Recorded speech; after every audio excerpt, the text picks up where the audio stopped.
नमस्कार, मैं बलवान सिंह। आज का वीडियो जो है वो कक्षा 7वीं की भूगोल की पाठ्य पुस्तक के तीसरे अध्याय के बारे में है। अध्याय का नाम है हमारी बदलती पृथ्वी। चलिए शुरू करते हैं। हमारा जो स्थल मंडल है ये प्लेटों में विभाजित है, जिन्हें स्थल मंडलीय प्लेट कहते हैं। और ये जो प्लेट हैं ये हमेशा जो है धीमी गति से चारों तरफ घूमती रहती है, एक साल में लगभग कुछ मिलीमीटर। ये जो हलचल जो होती है प्लेटों में, गति जो होती है, ये पृथ्वी के अंदर पिघले हुए मैग्मा में होने वाली गति के कारण होता है।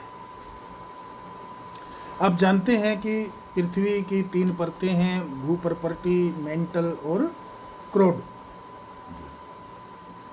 जैसे जैसे पृथ्वी के अंदर जो जाया जाए तो पृथ्वी अंदर से बहुत ज़्यादा गर्म होती है, और जो क्रोड है पृथ्वी का वो जो है पूरी तरह से जो है, जो बाहरी क्रोड है वो मैग्मा की अवस्था में, पिघली हुई तरल अवस्था में होता है।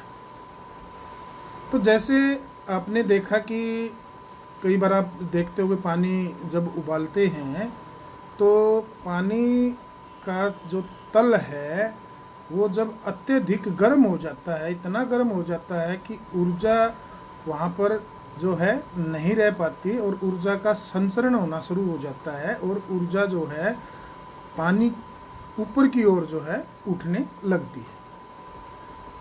ज्यों ही ऊपर की ओर ऊर्जा का संचरण होता है तो पानी का जो ऊपरी तल है उसमें हलचल शुरू हो जाती है। बिल्कुल वैसे ही पृथ्वी के अंदर जो मैग्मा है, जब वहाँ पर अत्यधिक गर्मी हो जाती है तो जो है ऊर्जा का संचरण शुरू हो जाता है, ऊर्जा ऊपर की ओर उठनी शुरू हो जाती है, जिसको हम संवहनीय ऊर्जा भी कह सकते हैं।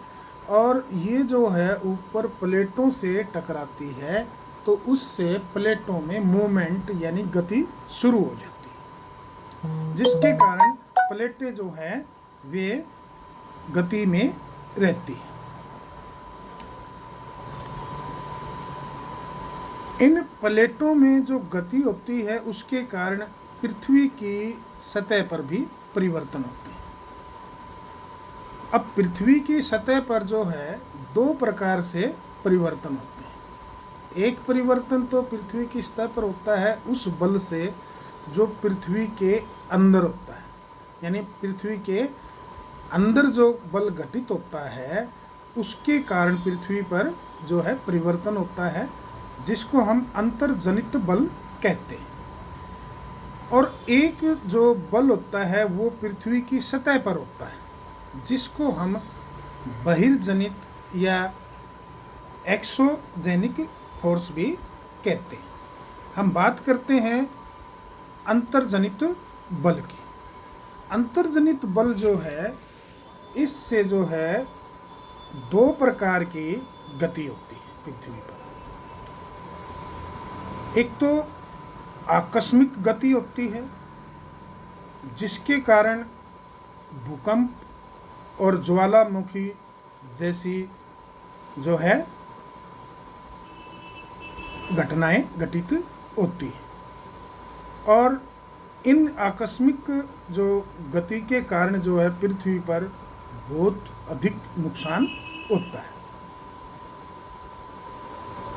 दूसरी जो गति है वो है पटल निरूपण बल, यानी धीमी गति से। इस धीमी गति के कारण जो है, उसके कारण जो है ऐसी घटनाएं पृथ्वी पर होती है जो धीमी गति से होती है। जैसे पर्वत निर्माण होते हैं, जैसे हिमालय पर्वत का निर्माण है। हिमालय पर्वत एकदम से या अचानक ही इतनी ऊंचाई पर नहीं पहुंचा, धीरे धीरे जो है इसकी ऊंचाई बढ़ी। ये एक आकस्मिक घटना नहीं थी कि एकदम से हिमालय जो है आज इतनी ऊंचाई पर हो गया। ये जो है ये घटना धीमी घटना है और धीरे धीरे जो है एक अचानक होने वाली घटना नहीं, बल्कि धीमी गति से जो है ये ऊंचाई बढ़ती रही। आज भी हिमालय पर्वत की ऊंचाई जो है वो बढ़ रही है। आकस्मिक जो बल है जैसे भूकंप, ज्वालामुखी या भूस्खलन, तो इसमें जैसे ज्वालामुखी है, जब भूप्रपट्टी पर कोई ऐसा खुला छिद्र होता है तो उसमें से पृथ्वी के अंदर का जो मैग्मा है, वो पिघला हुआ जो मैग्मा है वो बाहर निकलना, बाहर की ओर आना शुरू होता है और एक विस्फोट के तरह एकदम से जो है पृथ्वी से ऊपर निकलता है। उसमें सबसे पहले जैसे गैस बाहर निकलती है, राख बाहर निकलती है, और उसके बाद जो है मैग्मा जो है वो बाहर निकलता है, और मैग्मा जो बाहर निकलकर लावा का रूप धारण कर लेता है, और वो लावा जो है बाद में ठंडा होकर जो है चट्टानों का रूप धारण कर लेता है।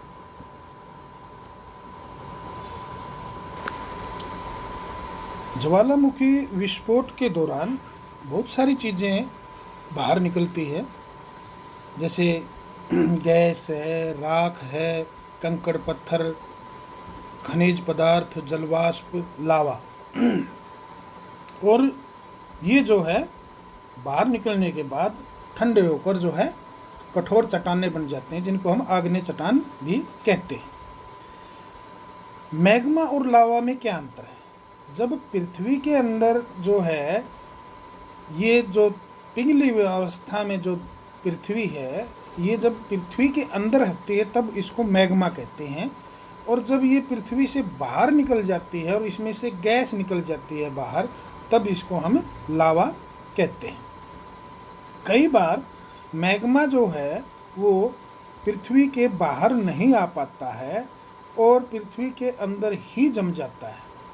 तो इस प्रकार से जो है पृथ्वी के अंदर जमने पर जो चट्टानें बनती है वे आग्नेय चट्टान ही बनती हैं, लेकिन उनको हम जो है आंतरिक आग्नेय चट्टान कहते हैं, और जो बाहर आ जाती है लावा के रूप में और ठंडा होने पर जो जमती आग्नेय चट्टानें, उनको हम बाह्य आग्नेय चट्टान कहते हैं। जब मैग्मा पृथ्वी से बाहर नहीं निकल पाता है और प्लेटों से टकराता है, तो जो भूखंड की प्लेटें होती हैं उनमें कंपन पैदा होती है, और यह कंपन जो है पृथ्वी की चारों ओर गति करती है, और इसी कंपन को हम जो है भूकंप कहते हैं। जिस स्थान से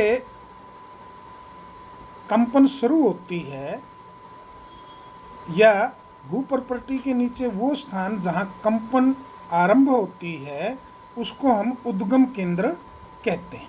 उसको हम उद्गम केंद्र कहते हैं। जैसे यहाँ पर ये जो स्थान दिया हुआ है ये उद्गम केंद्र है, इसको उद्गम केंद्र कहते हैं। इस स्थान से जो है भूकंप उत्पन्न होता है, और बिल्कुल ठीक इसके ऊपर निकटतम स्थान भूखंड पर उसको हम अधिकेंद्र कहते हैं। ये जो है अधिकेंद्र है। और जब यहाँ से उद्गम स्थान जो है केंद्र से और अधिकेंद्र जो ऊपर है, अधिकेंद्र से दूरी बढ़ने के साथ ये जो अधिकेंद्र है इसके पास जो है बहुत ज़्यादा कंपन पैदा होती है और वहाँ पर बहुत ज़्यादा नुकसान भी होता है। और जैसे जैसे इससे दूरी हटती जाती है तो धीरे धीरे जो है भूकंप की जो गति है, तीव्रता है, वो कम होती जाती है, और यहीं से जो है तरंगे उत्पन्न होती हैं। और ये तरंगे पृथ्वी के चारों ओर फैल जाती हैं। 3 प्रकार की तरंगे हैं। पी तरंगे, जिसे अनुदैर्घ्य तरंगे भी कहते हैं या प्राथमिक तरंगे भी कहते हैं, प्राइमरी। एस तरंगे होती है जिसको सेकेंडरी जो वेव्स कहते हैं या अनुप्रस्थ तरंगे कहते हैं। एल तरंगे जो है ये पृष्ठीय तरंगे होती है, सरफेस जो है वेव भी इनको कहते हैं। इनके बारे में डिटेल में आगे बड़ी क्लासेज में आपको बताया जाएगा। वैसे जो पी तरंगे हैं ये जो है कठोर में और तरल में और गैस में, तीनों में से आर पार जा सकती है। और एस तरंगे जो है वो केवल कठोर में से ही गुजर सकती है। और जो एल तरंगे हैं ये भी कठोर में और तरल में, गैसेज में, तीनों में से गुजर सकती है।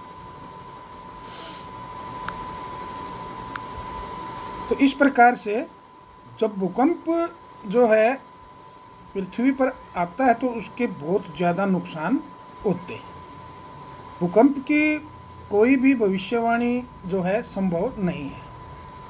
अगर भूकंप की भविष्यवाणी हो जाए तो इसके नुकसान जो है कम किए जा सकते हैं, लेकिन इसकी भविष्यवाणी करना संभव नहीं है।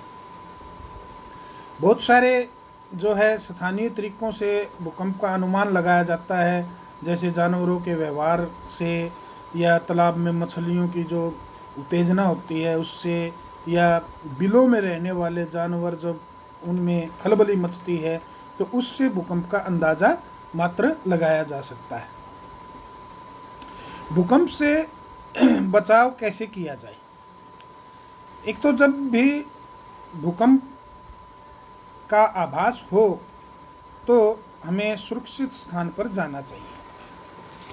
सुरक्षित स्थान कौन से हो सकते हैं? भूकंप के दौरान हम किस प्रकार के जो सुरक्षित स्थानों का सहारा ले सकते हैं, वो जैसे कि हम किसी ऐसी चीज़ के नीचे, जैसे मेज आदि है, उसके नीचे जा सकते हैं, या दीवारों के जो कॉर्नर है, कोने जो हैं, वहाँ पर जा सकते हैं। कोई भी काउंटर है बना हुआ है, लकड़ी का है या किसी चीज़ का, उसके नीचे बैठ सकते हैं। सिर के ऊपर जो है कोई तकिया है या ऐसी चीज़ हम ले सकते हैं। और ऐसी चीज़ों से हमें दूर रहना चाहिए जो असुरक्षित है, जैसे आग, जहाँ पर आग फैलने के ज़्यादा चांसेस हों, चिमनी के आसपास हमें नहीं जाना चाहिए, या ऐसी खिड़कियाँ दरवाजे जिन पे कांच लगे हुए हैं उनके पास नहीं होना चाहिए, क्योंकि वे कांच टूटने के कारण बहुत ज़्यादा नुकसान कर सकती है। और जो है भूकंप से जो है बचने के लिए पहले से तैयार रहने के लिए अपने दोस्तों, परिवार सदस्यों के बीच जो है जागरूकता फैलाएं और जो है उनमें इस आपदा का सामना करने का जो है आत्मविश्वास भरें।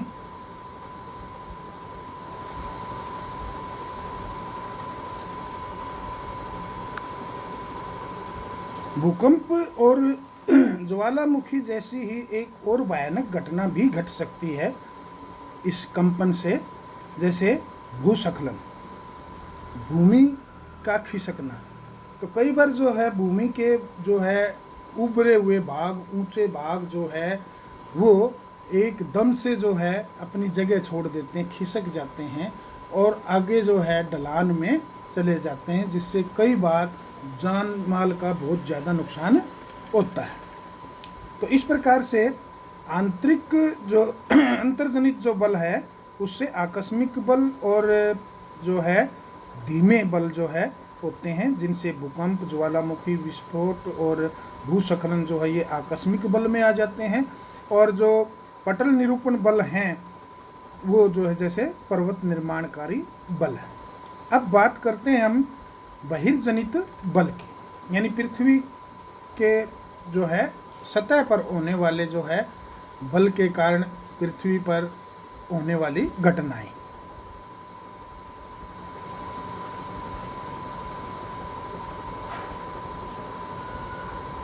मुख्य स्थलाकृतियां अपक्षय एवं अपर्दन नामक 2 प्रक्रमों द्वारा दृश्य भूमि लगातार विघटित होती रहती है। अपक्षय क्या है? सेलों का टूटना, सेलों का टूटना और छोटे छोटे कणों में, टुकड़ों में बंटना अपक्षय कहलाता है। और अपर्दन क्या है? अपर्दन जल, पवन और हिम यानी बर्फ जैसे घटकों द्वारा जो चट्टानों में क्षय होता है, चट्टानों के जो है टूटना होता है, उसको हम अपर्दन कहते हैं। और निक्षेपण क्या होता है? एक जगह से दूसरे स्थान पर उन कणों को पटकना, उन कणों को इकट्ठा करना। तो वायु जल के द्वारा जो है इन अपर्दित पदार्थों को एक स्थान से दूसरे स्थान पर ले जाना जो है वो निक्षेपण कहलाता है। अर्थात एक स्थान से दूसरे स्थान पर जाकर उनको इकट्ठा कर देना। तो अपर्दन एवं निक्षेपण के ये प्रक्रम पृथ्वी के धरातल पर कई प्रकार की स्थलाकृतियों का निर्माण करते हैं, जिनके अंदर जैसे नदी है। नदी के क्या कार्य है? नदी के जल से जो पृथ्वी पर जो है वो अपर्दन होता है। जब नदी किसी खड़े ढाल वाले स्थान से अत्यधिक कठोर शैल या खड़े ढाल वाली घाटी में गिरती है तो जलप्रपात का निर्माण करती है, जैसा कि आप इस चित्र के अंदर देख सकते हैं। तो जब जलप्रपात का निर्माण होता है तो उसमें जल जो है वो कठोर शैलों को तो नहीं काट पाता, लेकिन जो मृदु शैल होती हैं, जो नरम शैलें होती है, उनको वो काट देता है और इस प्रकार से वो एक जलप्रपात का निर्माण करता है। जब नदी मैदानों में प्रवेश करती है तो वो जो है सर्पाकार रूप में बहने लगती है, मोड़दार जो है मार्ग बनाकर बहने लगती है। और ये जो बड़े बड़े जो मोड़ हैं इन्हीं को हम विसर्प कहते हैं। इसके बाद जो है विसर्पों के किनारे पर जो है लगातार जो है अपर्दन और निक्षेपण क्रिया शुरू हो जाती है, वो चलती रहती है। अपर्दन भी चलता रहता है और निक्षेपण का कार्य भी चलता रहता है। अपर्दन यानी काटना, यानी जो है चट्टानों में क्षय करना या उनको काटना, विघटित करना। और निक्षेपण का मतलब क्या है कि एक स्थान से दूसरे स्थान पर जमा करना। विसर्प लूप के सिरे निकट आते जाते हैं। धीरे धीरे जो है पानी का जो चौड़ाई है जो विसर्पों की वो छोटी होती जाती है, भीड़ी होती जाती है, संकरी होती जाती है और किनारे नज़दीक आते रहते हैं पानी के। तो एक अलग झील बन जाती है जिसे हम चाप झील कहते हैं। कभी कभी नदी अपने तटों से बाहर बहने लगती है, फलस्वरूप निकटवर्ती क्षेत्रों में बाढ़ आ जाती है और बाढ़ के कारण नदी के तटों के निकटवर्ती क्षेत्रों में महीन मिट्टी एवं अन्य पदार्थों का निक्षेपण करती है। ऐसी मिट्टी एवं पदार्थों को अवसाद कहते हैं। इससे समतल उपजाऊ बाढ़कृत मैदान का निर्माण होता है। नदी के उत्थित तटों को, जो ऊपर की ओर उभरे हुए हैं तटों को तटबंध कहते हैं। और समुद्र तक पहुंचते पहुंचते नदी का प्रवाह धीमा हो जाता है और नदी जो है अनेक धाराओं में विभाजित हो जाती है और अंत में जो है वो समुद्र में गिर जाती है। जब नदी अनेक धाराओं, समुद्र में गिरने से पहले अनेक धाराओं में विभाजित होती है तो उस जगह पर जो है नदी क्या करती है, क्योंकि वहाँ पर नदी की गति जो है बहुत धीमी हो जाती है और ये जो अलग अलग धाराएं बनती है इनको हम वितरिका भी कहते हैं। और जो जैसे कि आप चित्र में देख सकते हो यहाँ पर, जैसे नदी का दिखाया हुआ है, उसके बाद ये आगे जाके अलग अलग धाराओं में बह रही है, तो इसको हम डेल्टा कहते हैं। और नदी इतनी धीमी हो जाती है कि यह अपने साथ लाए जो कंकर मिट्टी आदि जो मलबा है उसको वहाँ पर निक्षेप कर देती है, डाल देती है। प्रत्येक वितरिका अपने मुहाने का निर्माण करती है, उसका एक मुहाना होता है। सभी मुहानों के अवसादों के संग्रह से डेल्टा का निर्माण होता है। इस चित्र को दोबारा से देख लेते हैं। ये जो चित्र दिखाया हुआ है, अब यहाँ पर देखिए कि ये नदी जो है शुरू में क्या था कि ये इसकी चौड़ाई इतनी नहीं थी, बल्कि ये चौड़ाई जो है बहुत ज़्यादा थी। इस प्रकार से अगर ये कहें कि ये जो है विषुवृत्त रूप जैसे सांप चलता है, इस प्रकार से जो है यहाँ पर दिखाया हुआ है, और इसकी चौड़ाई जो है इस प्रकार से रही है, ऐसे ऐसे ऐसे। लेकिन धीरे धीरे जो है अपर्दन की प्रक्रिया के और निक्षेपण से ये किनारे जो हैं, ये जो पानी जो शुरू में था इतनी चौड़ाई थी, ये धीरे धीरे अंदर की तरफ जो है किनारे अंदर की तरफ जाने लगते हैं। और इस प्रकार से ये जो है नदी के किनारे आखिर में ये बन जाते हैं।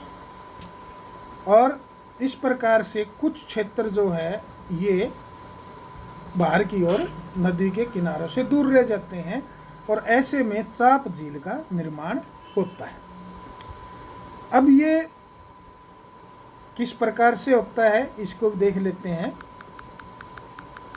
जब शुरू में जब नदी विषुवृत्त रूप में बहती है तो क्या होता है, देखिए हम यहाँ पर एक बार करके देखते हैं थोड़ा सा कि जैसे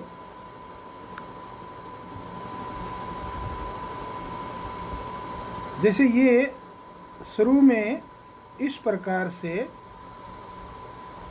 नदी बही और इस प्रकार से ऐसे। अब नदी का जो करंट था, धारा जो नदी की है वो कैसे है, देखिए यहाँ से इस प्रकार से नदी ऐसे आ रही है, ऐसे, और यहाँ से ये ऐसे बल लगा रही है, और यहाँ से ये ऐसे बल लगा रही है, इस प्रकार से ऐसे। अब ज़्यादा पानी होने के कारण इन क्षेत्रों में भी पानी है, लेकिन जैसे जैसे ये जो करंट कम होता जाता है तो ये हिस्से जो है ये तो एज इट इज ही रहते हैं, ये वाले, और ये हिस्से जो है वो अपर्दन और निक्षेपण के कारण धीरे धीरे जो है कट जाते हैं इस दूरी से, और अंत में क्या होता है कि ये धारा जो है केवल ये रह जाती है इस प्रकार की, ऐसे। और जो ये हिस्से जो बच जाते हैं, ये वाले हिस्से, ये जो है चाप झील के रूप में रह जाते हैं।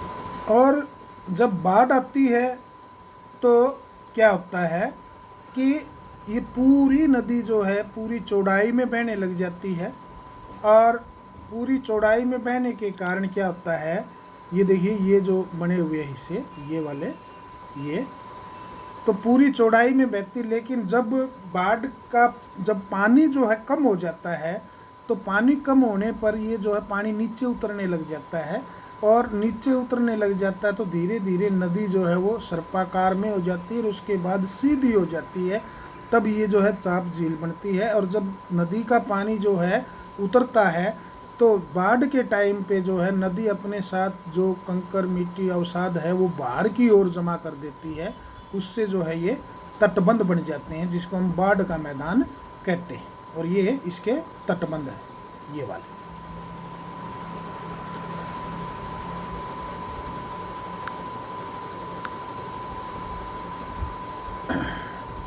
अब ये तो थी नदी के द्वारा जो है बनी हुई स्थलाकृतियाँ। अब है समुद्र के अंदर जो लहरें होती हैं तो उनके कारण जो है बनने वाली स्थलाकृतियाँ। तो समुद्री तरंग के कार्य, समुद्री तरंग के अपर्दन एवं निक्षेपण तटीय स्थलाकृतियाँ बनाते हैं। जो समुद्र का जो तट है तो उसके ऊपर बहुत सारी स्थलाकृतियाँ बनाते हैं। समुद्री तरंगें लगातार सैलों से टकराती रहती है, जिससे उनके अंदर जो है दरार हो जाती है। समय के साथ साथ ये दरार और ज़्यादा अपर्दन के कारण और ज़्यादा चौड़ी होती जाती है और एक गुफा का आकार ले लेती है, जिसको हम समुद्री गुफा कहते हैं। इन गुफाओं के बड़े हो जाने पर इनमें क्या होता है कि अंत में जो आर पार जो है इसको काट देती है और ऊपर जो है छत रह जाती है, जिसको हम तटीय मेहराब कहते हैं। ये तटीय मेहराब बन जाते हैं और लगातार इसी प्रकार से तरंगे चलती रहती हैं, लहरें, और आखिर में जो है छत को भी जो है वो तोड़ देती हैं और केवल दीवारें बच जाती हैं। तो ऐसी जो दीवारें हैं इनको स्टैक कहते हैं। इन दीवारों को क्या कहते हैं? स्टैक। ये तो अंत में जो छत टूटने के बाद दीवारें जो बचती हैं उनको क्या कहते हैं? स्टैक। समुद्री जल के ऊपर लगभग ऊर्ध्वाधर उठे हुए ऊंचे जो शैलीय तट हैं उनको समुद्र भृगु कहते हैं। समुद्री तरंगे किनारों पर जो है अवसाद जमा कर देती है अपने साथ, जो भी वो कंकर मिट्टी कीचड़ आदि लाती है, जिसको हम समुद्री पुलिन कहते हैं। अर्थात वे समुद्री पुलिन का निर्माण करती। इसके बाद जो तीसरी है वो है हिम नदी। हिम नदी या हिमनद, बर्फ पहाड़ों के ऊपर बहुत ज़्यादा बर्फ जम जाती है और वो बर्फ जो है इतनी ज़्यादा हो जाती है कि वो एक जगह जमी हुई नहीं रहती और धीरे धीरे आगे खिसकने लग जाती है और एक हिमनद का या एक बर्फ की नदी का रूप धारण कर लेती है। और ये जो जब नीचे की ओर चलने लग जाती है तो कठोर चट्टानों से जो मिट्टी है और जो पत्थर हैं उनको काटना शुरू कर देती है, उनके साथ रगड़ करती है, अपर्दन से वो कटना शुरू हो जाता है, अर्थात अपर्दन करती है। और इस प्रकार से जो है बहुत गहरी खाई जो है उसका निर्माण करती, बहुत गहरे गर्त बना देती है। पर्वतीय क्षेत्र में जब बर्फ पिघलती है तो पिघलने पर उन गर्तों में पानी जमा हो जाता है, जिससे बहुत ही सुंदर झीलों का निर्माण होता है। हिम नदी के द्वारा लाए गए पदार्थ जैसे छोटे बड़े शैल, रेत, तलछट मिट्टी आदि जो है उनके जो है निक्षेप बन जाते हैं और ये निक्षेप जो है हिमनद हिमोड का निर्माण करते हैं। इनको हम क्या कहते हैं? हिमनद हिमोड। अब है पवन, वायु। पवन के क्या कार्य हैं? आपने जो है रेगिस्तान के अंदर जो है बड़े बड़े बालू रेत के टीले देखे होंगे, जिनको हम टिब्बा भी कहते हैं। रेगिस्तान में पवन जो है वो जब चलती है तो अपर्दन और निक्षेपण का काम करती है। अपर्दन मतलब चट्टानों को काटना, उनको छोटे छोटे टुकड़ों में बांटना या उनमें क्षय करना, और निक्षेपण का मतलब है एक स्थान से दूसरे स्थान पर ले जाकर डाल देना। तो रेगिस्तान में आप छत्रक के आकार के शैल देख सकते हैं। छत्रक यानी छतरी नुमा, यानी चट्टान का साथ जब हवा टकराती है तो उसके जो है जो उसके अंदर ऐसे जो जगह है कि जो मृदु शैल हैं वे हवा से कटती रहती हैं और ऊपर का हिस्सा जो है वो गोलाई में रह जाता है और नीचे जो है वो जो है धीरे धीरे जो एक स्तंभ आकार के रूप में ले लेता है, जिसको हम छत्रक कहते हैं। पवन सेल के ऊपरी भाग की अपेक्षा निचले भाग को आसानी से काटती है। इसलिए क्योंकि पवन जो है ऊपरी भाग की बजाय नीचे के हिस्से को ज़्यादा आसानी से काट सकती है, वहाँ पर उसकी रफ्तार ज़्यादा होती है। उसके अंदर कारण दूसरा एक ये भी होता है कि हवा के अंदर जो नीचे हवा के अंदर जो है धूल कण आदि बहुत ज़्यादा होते हैं और उनके घर्षण के कारण जो है वो आसानी से चट्टानों को नीचे भागों में काट सकती है। इसलिए ऐसी सेल के आधार संकीर्ण एवं शीर्ष विस्तृत हो जाते हैं। पवन चलने पर यह अपने साथ रेत को एक स्थान से दूसरे स्थान पर पहुंचाती है। जब पवन का बहाव रुकता है तो यह रेत गिरकर छोटी पहाड़ी जैसे बन जाते हैं। इनको हम बालू का टिब्बा भी कहते हैं। जब बालू कण महीन एवं हल्के होते हैं तो वायु उनको उठाकर अत्यधिक दूर ले जा सकती है। जब ये बालू कण विस्तृत क्षेत्र में निक्षेपित हो जाते हैं तो इसे लोयम कहते हैं। चीन में विशाल लोयम निक्षेप पाए जाते हैं। तो ये हमारा पाठ था, इसको आप अच्छी तरह से बार बार सुनने की कोशिश करना और समझना।